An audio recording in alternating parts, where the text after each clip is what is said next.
In this video, we're going to demonstrate how to paint Desert Storm chocolate chip camouflage. To save time in the video, I've already done the prep work. Prep work consists of full disassembly, degreasing, and abrasive blasting. Our base color for this project is white.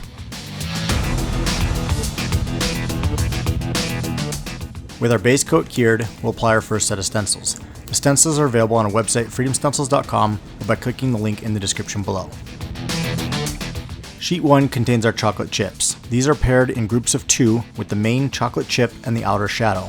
Our first set of stencils will be the larger shapes. Place these at random, keeping in mind where you're placing them so that you can apply the shadows later. Our second color will be black.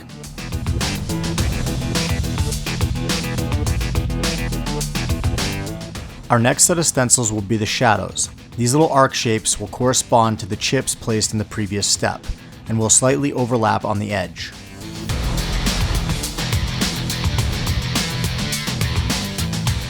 Our third color will be a desert brown. Next, we'll apply some of our larger stencils, shooting for about a 20% coverage.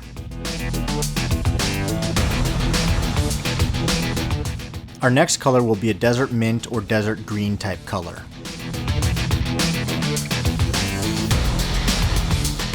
Next, we'll apply more large stencils, again shooting for 20% coverage. These can overlap the previously laid stencils.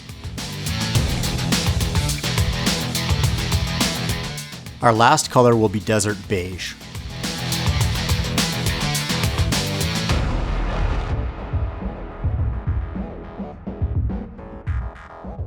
Next, we will remove the stencils.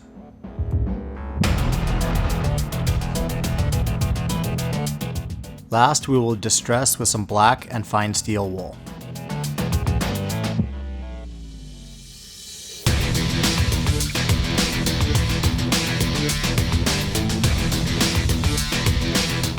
That completes Desert Storm chocolate chip camouflage. I hope you enjoyed the video. If you did, make sure you like, share, subscribe, and comment in the comments below. You can also support this channel by visiting freedomstencils.com.